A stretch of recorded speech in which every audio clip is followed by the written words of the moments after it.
अच्छा, ये सबसे पहले मैं डेफिनेशन जो दिखा रहा हूँ कल मैंने डिस्कस करी थी कि उन स्कीम क्या होती है कि उन जो होता है कंटेन करता है ब्लैक बॉल एक रेड बॉल, और उसको उधर से हम एक बॉल उठाते हैं रेंडमली रिप्लेस करते हैं सी बॉल से, तो ये इसके अंदर होता है। उसके बाद हम आतिफ हाँ आतिफ ये डी तक तो हम याद नहीं करेंगे, सिर्फ सी तक करेंगे ना? हाँ सी तक करेंगे, लिमिटिंग फॉर्म हमने करनी है। सही हो गया। अच्छा, ये डी वाला कभी आएगा नहीं ना पेपर में? यार डी वाला पेपर में नहीं आया, मैंने तो नहीं देखा आया हुआ, लिमिटिंग फॉर्म से जब पूछती। हमारे हाँ हमारे टॉपिक में है। हमारे टॉपिक से ओन मॉडल है, इसके अलावा हमारा मार्कोव चेन है। ठीक है, ओन मॉडल जो है इसमें एक और सवाल आता है डिस्ट्रीब्यूशन में किसको कन्वर्ट करना होता है, तो ये तुम्हें 40 नंबर देगा ओन मॉडल, चार मतलब 20-20 के 2 सवाल देगा। और मार्कोव सही। चेन का एक सवाल तुम्हें 20 नंबर का पड़ेगा। और इसके अलावा स्ट्रेटोकार्टिक प्रोसेस की थ्योरी आएगी 20 नंबर की, तो 80 नंबर का तुम्हारा आज कवर हो जाएगा, मतलब इन्हीं चीज़ों को कर लो जो पीडीएफ भेजी है। आतिफ, और ये अगर तुमसे सर ने बताया या खुद प्रिडिक्शन कर रहे हो पास्ट पेपर के जरिए? सर ने टॉपिक्स के नाम लिखवाए थे क्लास के अंदर, उन्होंने बोला था कि अगर ये 4 टॉपिक आप कर लो तो आपका 80 का पेपर हो जाएगा, और ये भी बात भी बोली थी कि 10 में से 5 करने होते हैं, तो उनके जो पास पेपर में भी यही है 10 में से 5 करने, तो मैं 5 टॉपिक करके ही जाऊँगा। पिछले सेमेस्टर में ये 5 करके गया था, 5 कर लिए थे 10 में से, तो मसला नहीं था। देख ले यार आतिफ, ऐसे में तो बिल्कुल ही फारिग सीन लग रहा है, इसमें ना हो जाए कहीं। यार इसमें नहीं होगा, टॉपिक्स उन्होंने कराई हमें कम है, ऐसे में तो अलग ठीक ठाक सिलेबस हो गया था ना ऑनलाइन में, इस वजह से वहाँ हुआ इस तरह। इधर तो हमें टॉपिक्स ही 5-6 कराए चल, उन्होंने। ठीक हो गया। मतलब सिर्फ डेरिवेशन है ना इन सबकी? हाँ सिर्फ डेरिवेशन ही कराएंगे, इसमें तक सिलेबस ही नहीं है ना, वो तो ऐसे में ठीक ठाक सिलेबस था क्योंकि ऑनलाइन क्लासेस उसकी हो गई। इसमें तो ऑनलाइन क्लास ही नहीं हुई एक भी, सिर्फ जो यूनी में हुआ काम था वही है काम। चलो चलो, सेट हो गया।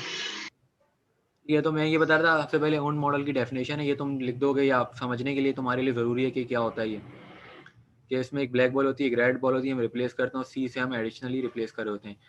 उसके बाद ये लिमिटिंग फॉर्म है, लिमिटिंग फॉर्म मैंने कल डिटेल में एक्सप्लेन कर दी थी, अभी दोबारा बस मैं इसलिए दिखा रहा हूँ क्योंकि जो हम डिस्ट्रीब्यूशन वाला काम करेंगे वो लिंक्ड है इससे। सही। तो डेफिनेशन लिखनी पड़ेगी। तो जो लिमिटिंग फॉर्म है ना ये मैं अभी एक्सप्लेन नहीं करा दोबारा, क्योंकि टाइम सेव करना है हमने, ये पुरानी वीडियो कोई हाँ, देख ये लेगा तो याद तो। रहेगी तो। अच्छा ये है नई चीज़, तो मैं सवाल में ना लिखा होगा कि ना इसको हाइपर ज्योमेट्रिक में बनाऊं, लिखा होगा कि right the hypergeometric form of the Polya scheme. ठीक है, हाइपर ज्योमेट्रिक लिखा होगा और पोलियन भी लिखा होगा, ये 2 वर्ड तुम्हें याद रखने। तो तुमने करना क्या है, तुम्हें ये चीज़ भी दी हो सकती है कि तुम्हें बोल दिया जाए कि पोलियन स्कीम के अंदर तुमने c इक्वल टू -1 और d इक्वल टू 0 लिखना है, ये भी दे सकते हैं, या फिर तुम्हें बोल सकते हैं कि आपने हाइपर ज्योमेट्रिक लिखनी है और ये तुम्हें नंबर नहीं बताएंगे, मतलब -1 और 0। तो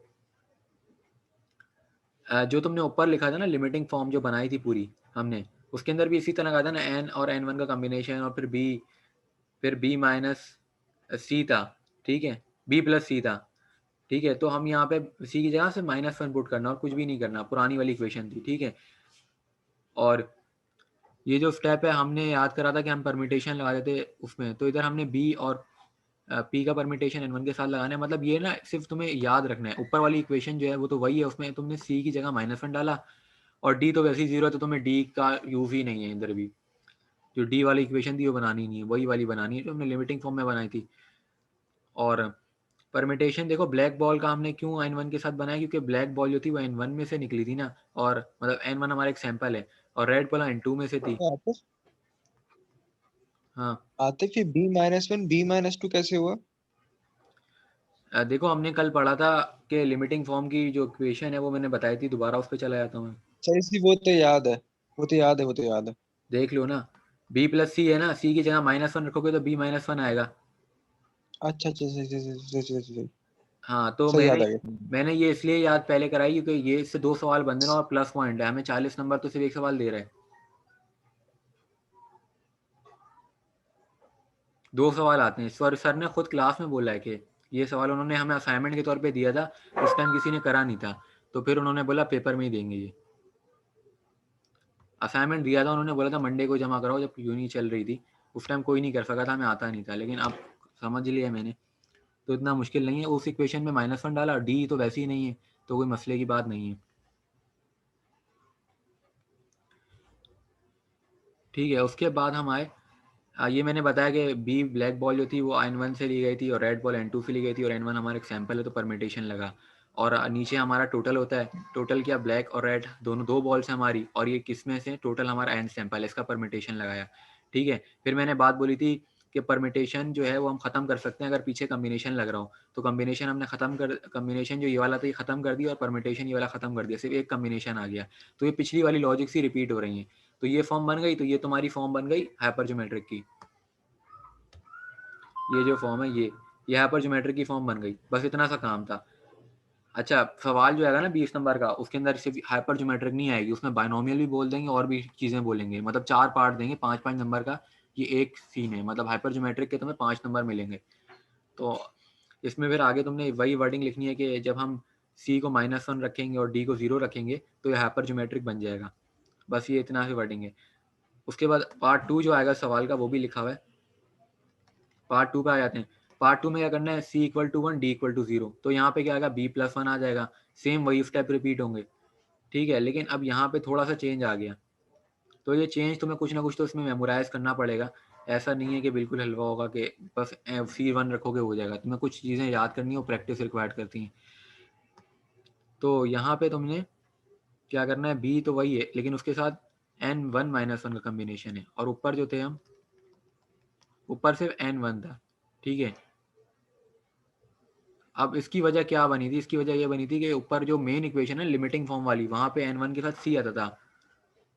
ठीक है, और वहाँ पे हमने वैल्यू -1 रख दी तो वो ख़त्म हो गया था ना। c के साथ जो एक और मतलब +1 होता था, c + n, तो वो ख़त्म हो गया था। तो जब तुम, बेहतर ये कि इसको याद रख लो कि यहाँ पे थोड़ा चेंज है। जब हम c को 1 रख रहे हैं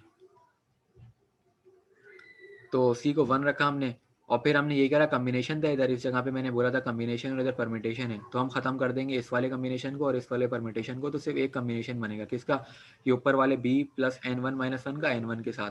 तो वही चीज़ हुई जो पिछली लॉजिक थी।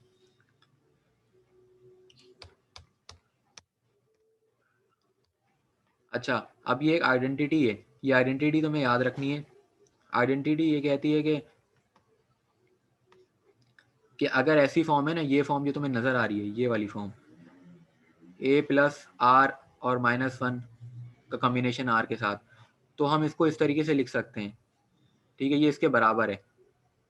ये एक आइडेंटिटी हमने लगाई है। तो अगर हम ऊपर वाली इक्वेशन को जाएँ, तो ऊपर वाली इक्वेशन इस तरह की फॉर्म में ही बने आ रही है ना, a + r करके, या -1 भी आ रहा है और a इसको कह लो और r इसको कह लो। तो हमने इसको कन्वर्ट करा है इस आइडेंटिटी को लगा के। ठीक है, ये कन्वर्ट हुआ है। तो कन्वर्ट करने के बाद ये इस तरह की फॉर्म बन गई। उसके बाद हमने बोला है कि the process will terminate nth s। तो ये देखो हमारा जो था, क्या कहते हैं, ये जो इक्वेशन है एंड में, ये वाली नीचे वाली डिवाइड वाली वैल्यू तो सेम है, लेकिन ऊपर क्या फ़र्क आया, ऊपर n1 - 1 आ गया है यहाँ पे, बस इतना फ़र्क आया। और यहाँ का साइन का चेंज हो गया है। जैसे देखो यहाँ माइनस था और यहाँ b+ का हो गया और इसी तरह। तो ये चीज़ तुमने याद रखनी है कि हम जब साइन चेंज कर रहे हैं ना ऊपर वाली चीज़ को, तो हमने उसमें ये चीज़ डालनी है क्या, n1 - 1 साइन चेंज करने के लिए हमें करना पड़ता है। तो ये तुम्हारी वाली इक्वेशन कन्वर्ट हो गई।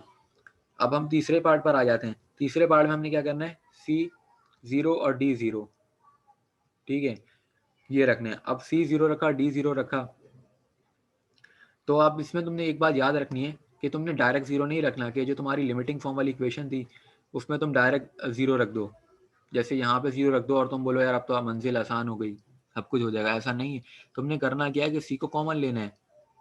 c को कॉमन लेना है, जिस तरह हमने लिमिटिंग फॉर्म में r को कॉमन लिया था और r को कॉमन लेके उसके ऊपर जिस सैंपल से कॉमन लिया था उसकी पावर लगी थी। तो हमने c को n1 से कॉमन लिया, यहाँ पे n से कॉमन लिया और यहाँ पे n2 से लिया। तो जिस जगह से c कॉमन है उसके ऊपर वो वाली पावर लगी। और c को कॉमन लेने का मकसद क्या था, मकसद ये था कि हम ये नहीं चाहते कि सब 0 हो जाए, हम चाहते हैं कि हमें एक इक्वेशन ड्राइव करनी है। ऐसा नहीं कि हम आंसर 0 लिख दें कि सब 0 है तो 0, हमें सोल्यूशन करना है। इस वजह से तो जो चीज़ें जहाँ से डिवाइड में आया ना c, वो चीज़ें एलिमिनेट हो गई। तो ये हमें उससे एडवांटेज हुआ क्योंकि c हमने 0 पुट करना है। उसके बाद मैंने बात बोली थी कि जिस तरह हम बनाते हैं ना, पर वही वाली फॉर्म बन रही है। देखो b/c वहाँ से उठाया, n - 1 यहाँ से उठाया और ये परमिटेशन लगाया n1 से क्योंकि n1 की बात हो रही है, इसी तरह n2 का बनाया। लॉजिक्स जो है वो लिमिटिंग फॉर्म वाली ही लग रही हैं। और फिर मैंने बोला था कि कम्बिनेशन जो है ये वाला परमिटेशन का ख़त्म कर देगा, तो वही हुआ यहाँ पे भी, उस कम्बिनेशन को ख़त्म करा, इस परमिटेशन को ख़त्म करा, सिर्फ एक कम्बिनेशन हमारा आ गया, किसका, इस वाली चीज़ का और n1 के साथ, और सैम्पल 2 का n2 के साथ।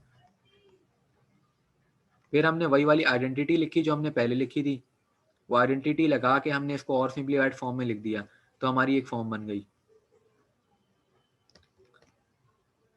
उसके बाद हमने जो आखिरी चीज़ है, आखिरी जो फोर्थ पार्ट है, इसमें हमने करना ये है कि C equal to R equal to B, मतलब हमारी जो सारी बॉल्स हैं वो बराबर हैं डिस्ट्रीब्यूशन के लिहाज से।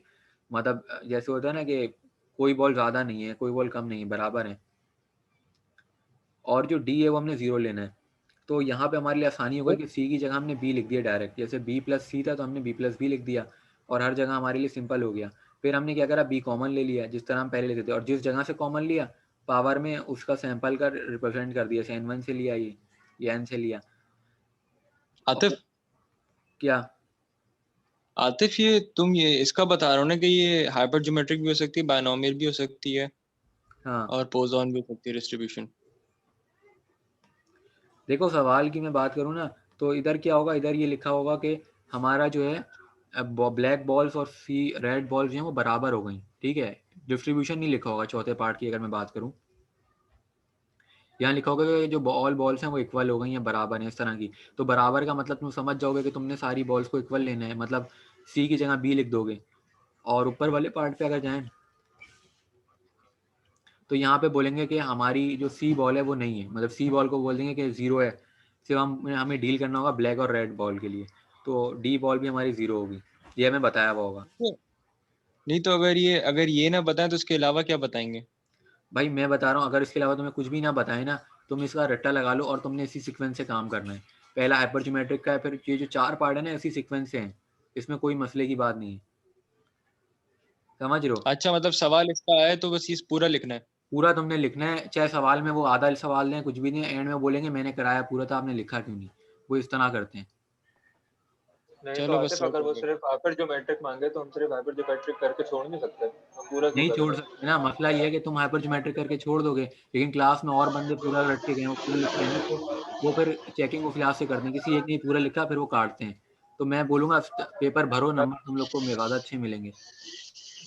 वो तो सही है, लेकिन सवाल में जो मांगता है तो बंदा वही लिखता है ना यार, आगे भाई 20 आगे नंबर का आगे सवाल है पागल ही ना, हो। मैं कह रहा हूँ 20 नंबर के सवाल में तुम एक पेज का काम कैसे करोगे, ठीक है। कम से कम 4 पेज तो भरो ना, 20 नंबर मिलने। सही हो गया, सही हो गया। अच्छा, यहाँ से हमने B कॉमन लिया, और फिर यहाँ पे ये जो जा रहा है ना, ये 1 2 इस तरह ये n तक जा रहा है, क्योंकि B की वैल्यू जा रही है ना आगे तक, n तक। तो अब ये इसको हमने n फैक्टोरियल के n1 फैक्टोरियल कह दिया, n2 फैक्टोरियल कह दिया, और n1 प्लस का फैक्टोरियल कह दिया, ठीक है। अब ये जो आगे इक्वेशन बनी है ना, ये वाली, ये नीचे वाली, ये भी एक पूरी डेरिवेशन थी कि इसको हमने सॉल्यूशन करा था एक पेज का, लेकिन ये तुम्हें डायरेक्ट याद रखनी है। मतलब आगे चल के जो फॉर्म बन रही है ये वाली, इसकी मैं बात करूँ, ये देखो, ये तो ऊपर वाली डायरेक्ट आई है हमारी, ठीक है। इस पे हमें पता है ना कि ऊपर कम्बिनेशन का फॉर्मूला कि n का फैक्टोरियल और n1 का फैक्टोरियल पे n माइनस n1 का फैक्टोरियल, तो कम्बिनेशन बोला, लेकिन ये जो चीज़ आई है ना ये आगे तरीके से हुई है, तो ये तुम याद रख लेना, एंड में तुम्हारा 1/n1 प्लस n+1 बनेगा। और फिर ये लिखना, इसका एंड में स्टेटमेंट लिखनी है कि जब सारी बॉल्स बराबर हो गई तो उनकी प्रोबेबिलिटी भी सेम हो गई ना, probability remains same for each trial, ठीक है। तो हमारा ये सवाल कंप्लीट हो गया। तो अभी हमारा 40 मार्क्स का उस लिहाज से पेपर के लिहाज से कवर हो गया। अब हम मार्कोव प्रोसेस पर आ गए। ये पीडीएफ मैंने शेयर कर दी, इसी से याद कर लेना तो तुम्हारे लिए आसानी रहेगी। वैसे सर के नोट्स तो ठीक ठाक थे, लेकिन बहुत सारी चीज़ें ऐसी थी जो अजीब अजीब थी, जो ऊपर से गई हैं हमारे, लेकिन जो मेन टॉपिक सर ने बताए थे उनको ही मैं फोकस कर रहा हूँ।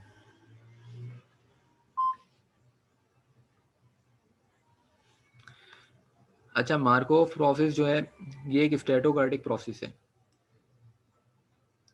ठीक है। स्टैटोकार्टिक प्रोसेस का मतलब होता है कि एक ऐसा प्रोसेस जहाँ पे हमारे जितने भी इवेंट्स हैं वो रैंडमली हो रहे हों, जैसे टॉसिंग अ कॉइन हो गया और डाइस का हो गया एक्सपेरिमेंट, कुछ भी हो गया ऐसा जो कि रैंडमली हो, कोई उसके अंदर और चीज़ ना हो। अब जैसे एक स्टैटोकार्टिक प्रोसेस होता है और एक होता है डिटर्मिनिस्टिक प्रोसेस।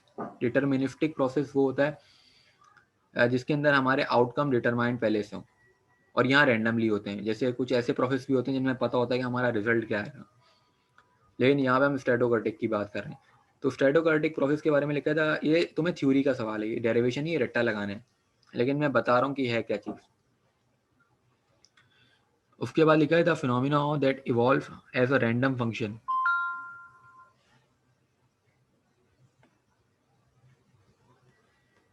अच्छा मैं 1 मिनट है यार, 1 मिनट वेट करना।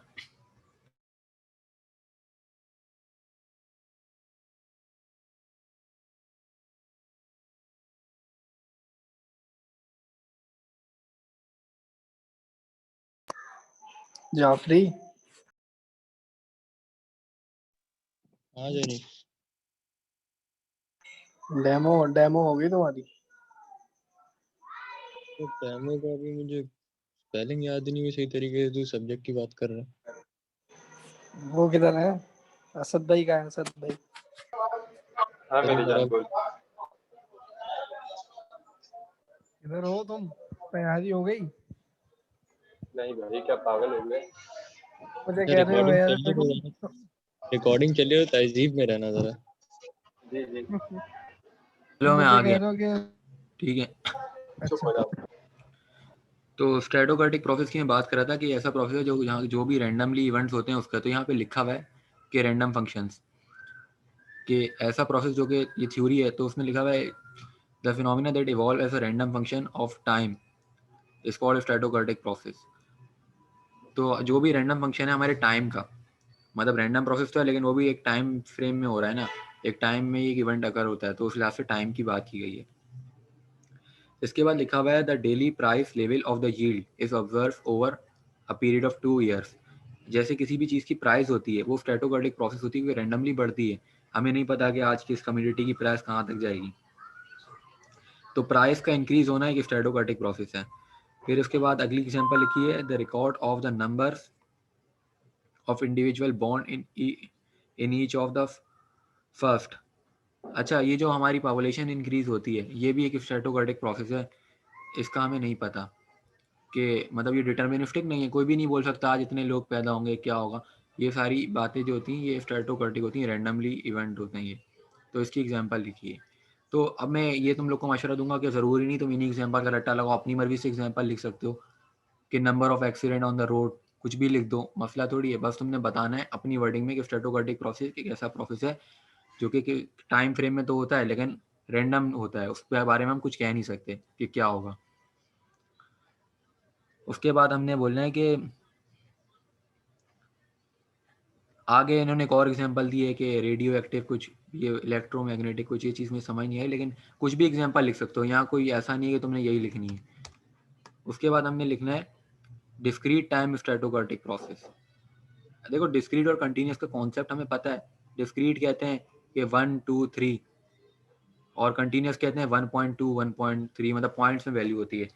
तो अब लिखा हुआ है, इसकी एग्जांपल भी लिखी होगी, यहाँ पे लिखी है कि sequence of random variables x1 x2 and xn recorded at time t1 t2 और tn तक ये टाइम है। इस बार डिस्क्रीट टाइम, तो ये डिस्क्रीट टाइम है और इसको कह रहे हैं स्ट्रेटोकार्टिक प्रोसेस और ये डोनेट हो रहा है, इसकी रिप्रेजेंटेशन हो रही है x और t क्योंकि ये टाइम की बात हो रही है। अबे आतिफ, तो उसके पेपर में लिख, मतलब ये पूरा लिखना होगा क्या? हाँ ये तो मैं बोला जाएगा डिस्क्राइब ब्रीफली स्ट्रेटोकार्टिक प्रोसेस। हाँ, सही हो गया। ठीक है। उसके बाद बोल रहे हैं the value of these observation can not be predicted, मतलब हम प्रिडिक्ट नहीं कर सकते, तभी इसी को स्ट्रेटोकार्टिक प्रोसेस बोलते हैं। फिर probabilities can be specified for each of the different values. अच्छा प्रोबेबिलिटीज जो है ना हमारी, ये लिखा है प्रोबेबिलिटीज और ये स्पेसिफाइड लिखा है, ब्लर सा होगा क्योंकि नोट्स में ही ऐसा था। तो ये कह रहे हैं हम प्रोबेबिलिटी जरूर प्रिडिक्ट कर सकते हैं। अब आगे एग्जांपल दी गई है, आगे दिए गए suppose an exchange as a telephone. अच्छा यहाँ पे ये टेलीफोन की एग्जांपल दी गई है कि जो कॉल करते हैं लोग, वो एक टाइम पीरियड पे करते हैं,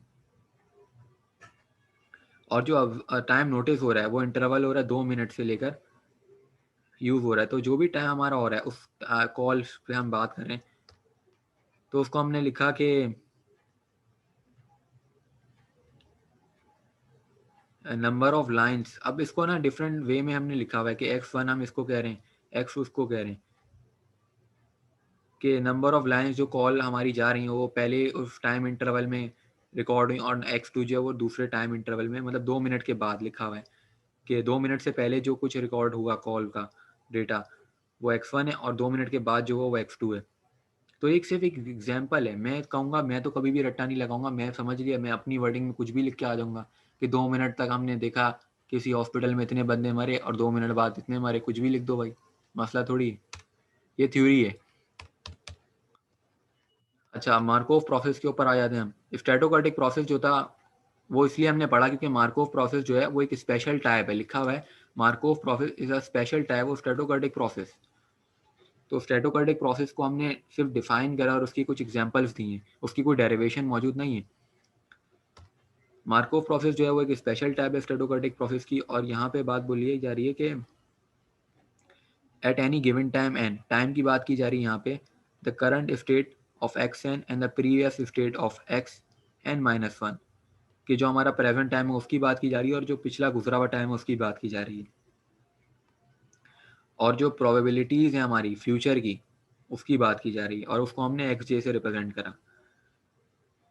और ये लिखा हुआ है कि मार्कोव प्रोसेस का जो मकसद है वो ये है कि हमारी जो प्रोबेबिलिटीज़ हैं वो सिर्फ डिपेंड करती हैं करंट स्टेट पे, ठीक है।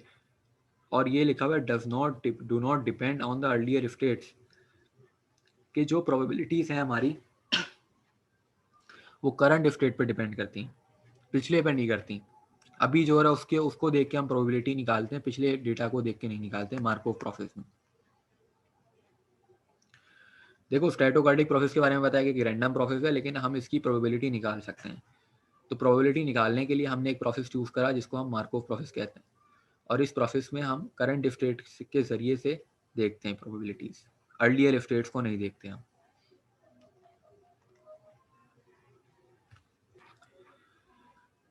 अब लिखा हुआ है Markov chain is a stochastic process such that for n equal to, या n टाइम्स तक जा रहे हैं, for any sequence of states, sequence भी कह रहे हैं, कुछ भी हो सकता है। अब ये जो रिप्रेजेंट हुआ है प्रोबेबिलिटी रिप्रेजेंट की गई है, ये तुम लोग को याद रखना है, रिप्रेजेंटेशन। उसके बाद कह रहे हैं कि it follow from multiplication rule of the conditional probability.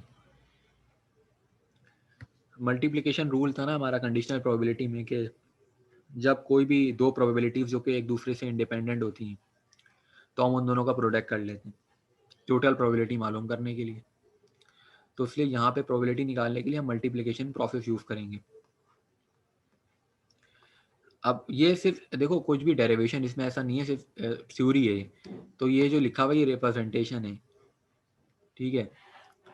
उसके बाद फाइनाइट मार्कोव चेन के बारे में बताया जा रहा है कि फाइनाइट मार्कोव चेन क्या होता है। फॉर फाइनाइट नंबर ऑफ के स्टेट्स, अच्छा पॉइजन लिखा हुआ है और के स्टेट्स लिखा हुआ है, स्टेट जो हमारी के तक जा रही हैं, at any time the chain must be in any K states, Markov chain of this type is called finite. अच्छा, ये फाइनाइट का मतलब देख के तुम्हें समझ आ रहा है, फाइनाइट और इनफाइनाइट। इनफाइनाइट होता है कि हमारी जो है वो एन टाइम्स तक जा रही हैं जिसको हम अनकाउंटेबल बोलते हैं, और फाइनाइट जो है वो हमारा के तक जा रहा है। तो एन को जब के में तुमने चेंज कर दिया, तुमने बोला फाइनाइट है ये, कि हमें पता है कि के तक जा रहा है, और के हमें जो है वो पॉसिबल, ये पॉइजन नहीं लिखा हुआ है, पॉसिबल लिखा हुआ है, ये बी है। मुझे ऐसा लगा था कि पॉइजन है, लेकिन जब पढ़ा तो समझ आया कि पॉसिबल है, कि जो हमारी फाइनाइट नंबर ऑफ स्टेट हैं वो के हैं, पॉसिबल स्टेट्स हैं। अब इसकी एक एग्जांपल लिखी हुई है, ठीक है। तो ये एग्जांपल जो है ये तुमने पेपर में नहीं छापनी यहाँ से, क्योंकि ये एग्जांपल इसके अंदर जो है ये सिर्फ हमें समझाने के लिए बताई गई है। लेकिन मैं बताता हूँ कि एग्जांपल में हुआ क्या है। देखो, एग्जांपल में लिखा हुआ है 3 boys A, B and C throwing a ball to each other।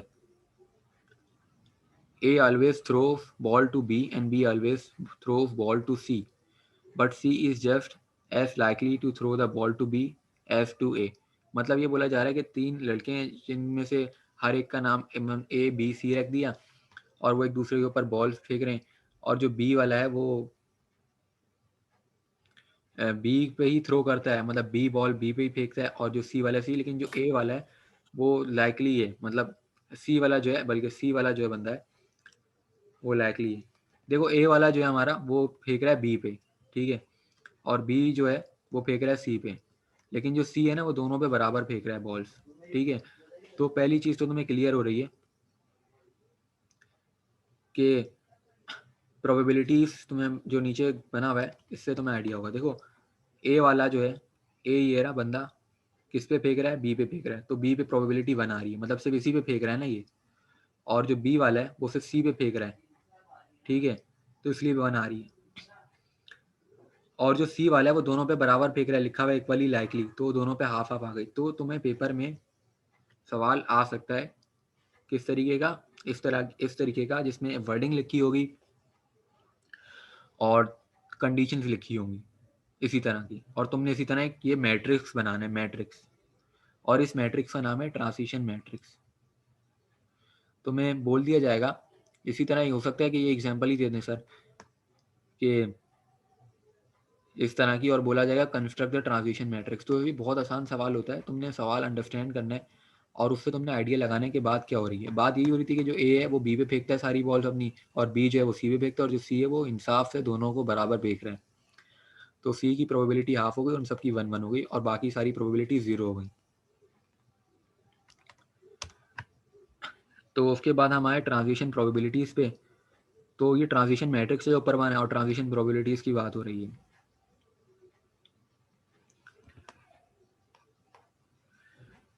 तो ये लिखा हुआ है कंडीशनल प्रोबेबिलिटी है।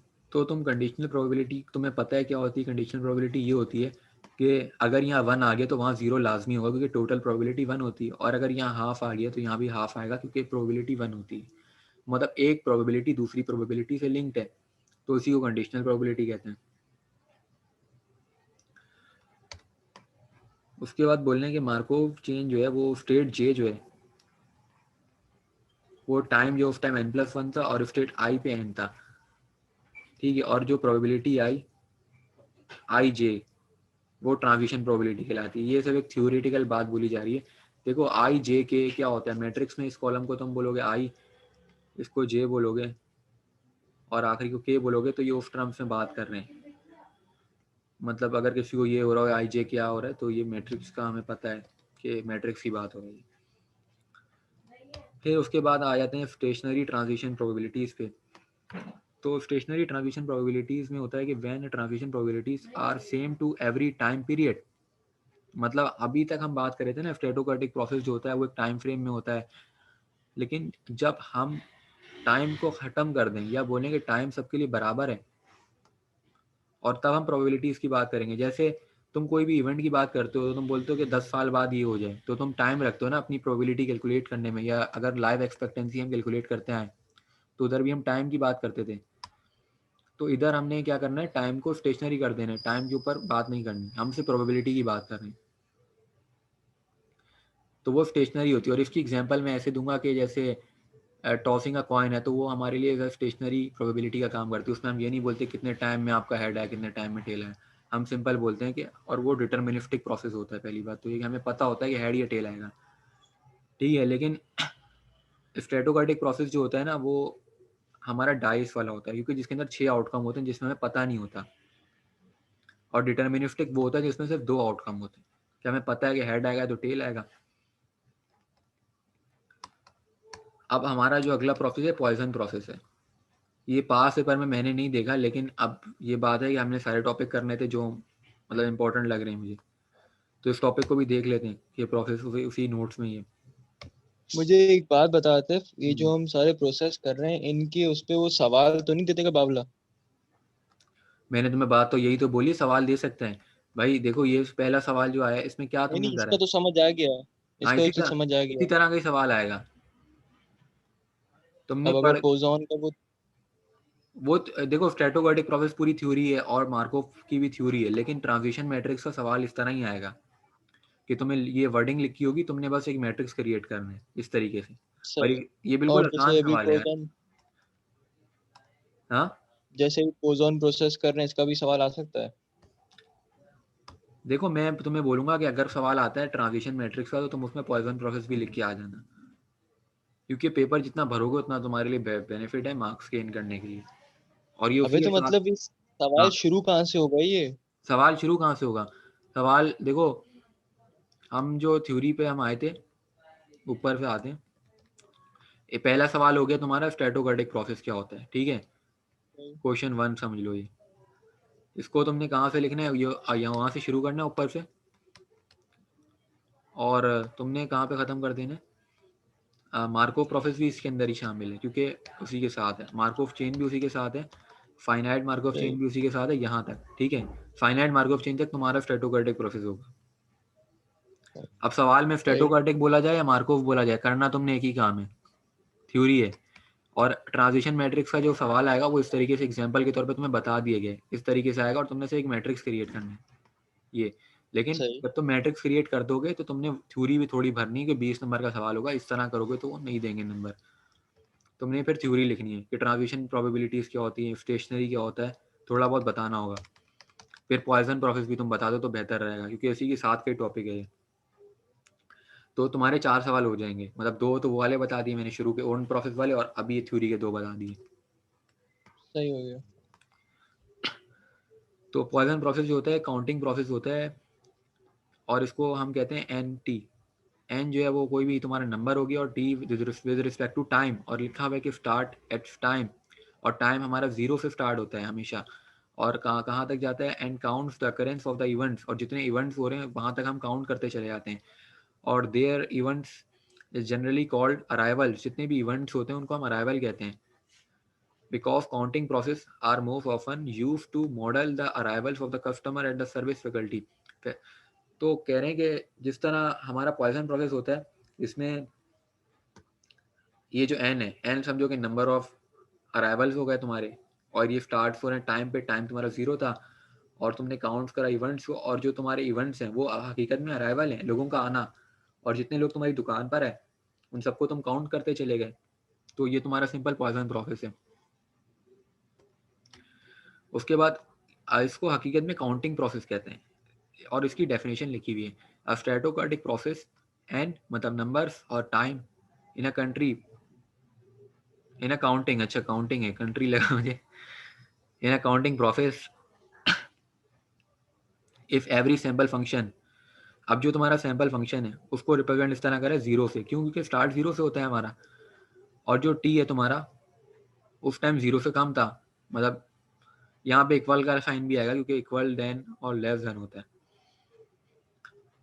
ठीक है। तो ये तुम्हारा पॉइजन प्रोसेस एक काउंटिंग प्रोसेस, और इसको काउंटिंग प्रोसेस तुम्हें ये ग्राफ बना के दिखाना होगा।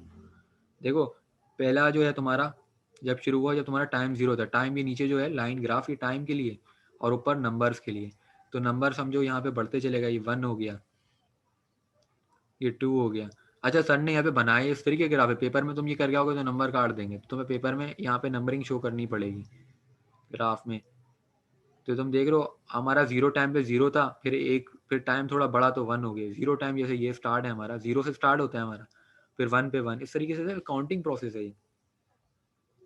और लिखा है अभी इधर counting process, this is a counting process.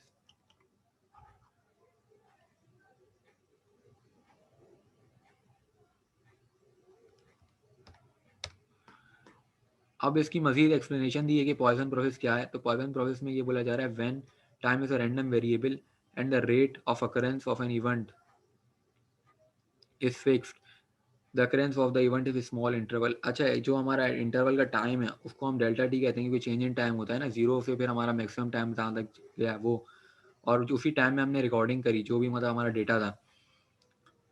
और ये जो टाइम है ये एक रैंडम वेरिएबल है, when time is a random variable, जो कि टाइम चेंज होता जा रहा है वक्त के साथ साथ, and the rate of occurrence of an event, जो इवेंट है उसका जो रेट है वो भी हमारा रैंडम वेरिएबल है, क्योंकि इवेंट जो भी हो रहा है, जैसे हमारी दुकान है उस पर कस्टमर्स आ रहे हैं तो उनका अकर होना भी हमारे इख्तियार में तो नहीं है, हमें तो नहीं पता, हम प्रिडिक्ट नहीं कर सकते, वो रैंडमली इवेंट है।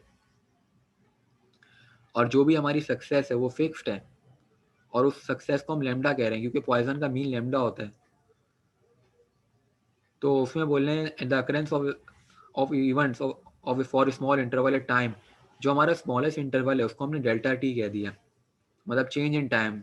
ठीक है, जैसे हम अभी हमने एन ए करी थी तो एन ए में भी हम बोले थे ना डिफरेंस हमारा एच होता था, तो इस तरह इधर डेल्टा टी हमारा डिफरेंस है टाइम के इंटरवल्स में, मतलब जो भी इंटरवल है उसका डिफरेंस जो होता है वो डेल्टा टी कहलाता है, और इस प्रोसेस को हम पॉइजन प्रोसेस कहते हैं। तो इसकी डेफिनेशन है ये, और इसकी मजीद आगे पॉइंट्स बताएं, की पॉइंट्स क्या हैं। ये बोला जा रहा है कि the probability occurs of an event with in A small interval of time, मतलब जो भी स्मॉल इंटरवल है वो हमारा डेल्टा टी है, और प्रोबेबिलिटी है उसकी हमने निकाली। तो पहली बात ये बोली है।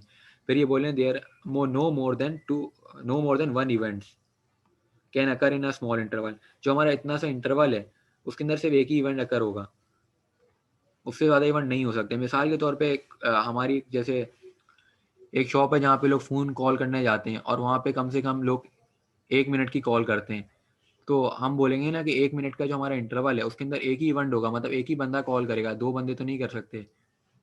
तो इस तरह की एग्जांपल होती है। तो उसमें आगे फिर ये जो है द वेरिएबल्स देखो, ये ti+1 का मतलब है कि t2, और ये t1, मतलब हमने क्या करा, सेकंड टाइम इंटरवल को एक तरीके से माइनस कराया हमने यहाँ पे, ये बात की जा रही है। और अगर हम लिखते हैं कि जो भी हमारा इंटरवल है, अगले में आगे डेल्टा टी से जब माइनस कराया तो हमने बोला कि ये जो आपस में ना ये इंडिपेंडेंट है, मतलब जो भी हमारा इंटरवल है वो एक दूसरे पे डिपेंड नहीं करता, क्योंकि ऐसा भी हो सकता है कि कोई कस्टमर जो है वो ज़्यादा देर बात कर ले, लेकिन एक इंटरवल जो है उसके अंदर एक ही मतलब काम होगा, मतलब एक ही इवेंट होगा। ठीक है, अब आगे ये जो चीज़ें, ये जो वर्डिंग मतलब लिखी हुई है, ये तुमने याद रखनी है, मतलब जस्ट लाइक ये प्रोबेबिलिटी को रिप्रेजेंट किया गया है। ठीक है, अब ये जो है पूरी डेरिवेशन है इसका रट्टा है, और ये तुमने कहाँ तक लिखनी है, यहाँ तक लिखनी है, e की पावर माइनस लैम्डा टी, ये पॉइसन का अक्सर ये फॉर्मूला ड्राइव हुआ है। ठीक है, अगर तुम आगे तक करना चाहो तो ये भी कर सकते हो, डेरिवेटिव लिया गया, तो वैसे यहाँ तक ये इनफ है। तो हमारे 4 टॉपिक कवर हो गए, बाकी ज़्यादातर चीज़ें जो तुम्हें नहीं आई वो तुम्हें याद ही करनी है, और जितनी थ्योरी मतलब मुझे पता थी जो चीज़ें वो मैंने एक्सप्लेन कर दी ताकि तुम्हारे लिए ईजी हो जाए। ठीक है, अब मैं ये एंड कर रहा हूँ, फिर रिकॉर्डिंग अपलोड हो जाएगी। अब कल से फिर हम डेमो कंप्लीट करेंगे, डेमो स्टार्ट कर देंगे। सेट हो गया। ठीक है, ये इतना इस बार मैं बोल रहा हूँ, इतना हो गया कि पेपर आराम से अच्छा होगा, क्योंकि टॉपिक्स हमें इतने ही कराए हैं जो मेन टॉपिक्स हमें बताए थे। बाकी जो सेट हो गया। गैप होगा प्रोबेबिलिटी का उसके अंदर हम कुछ एक्स्ट्रा टॉपिक भी कर सकते हैं, और लेकिन अभी इतने कर लो तो इनफ है। ठीक है। ठीक है, ओके। Yeah. ओके, अल्लाह हाफ़िज़। बाय।